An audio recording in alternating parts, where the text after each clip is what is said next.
अध्यादेश एक बिल के रूप में आज सदन के अंदर लाया जा रहा है।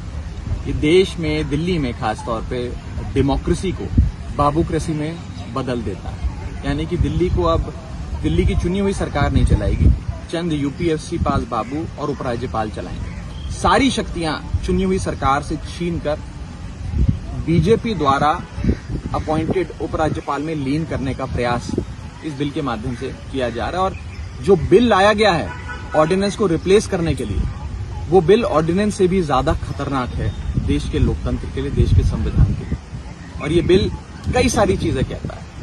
मैं आपको कुछ उदाहरण देता हूं। एक ये कहता है कि मंत्रिमंडल के कोई भी फैसले को अफसरशाही लागू करने से मना कर सकती है और गलत ठहरा सकती है। दूसरा ये कहता है कि मंत्रियों का जो भी फैसला लिया जाएगा उस पर अफसरों का एक ऑडिट होगा कि ये फैसला सही है कि गलत है। तीसरा ये कहता है कि दिल्ली सरकार की जितनी चेयरमैनशिप्स हैं, बोर्ड्स हैं, कमीशंस हैं, उन सबकी नियुक्तियां उपराज्यपाल करेंगे। यानी कि जल बोर्ड से लेकर बिजली बोर्ड की नियुक्ति अब उपराज्यपाल करेंगे।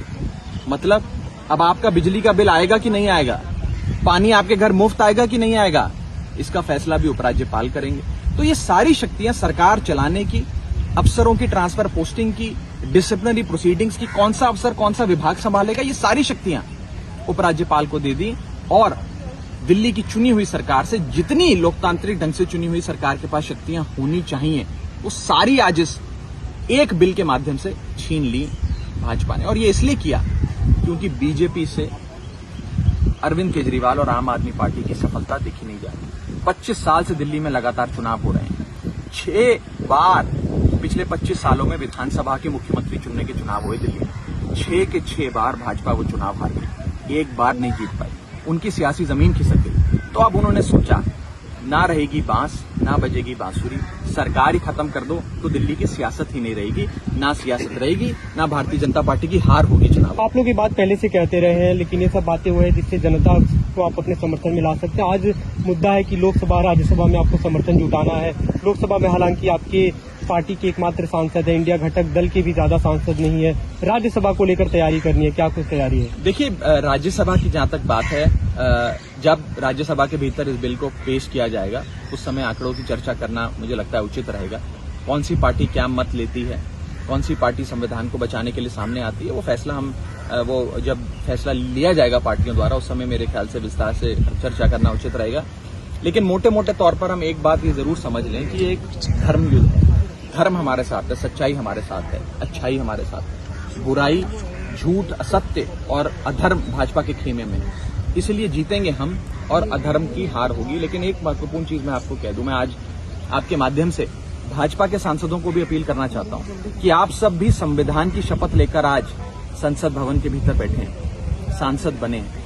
कॉन्स्टिट्यूशन ऑफ इंडिया को प्रोटेक्ट करने की शपथ आपने ली है।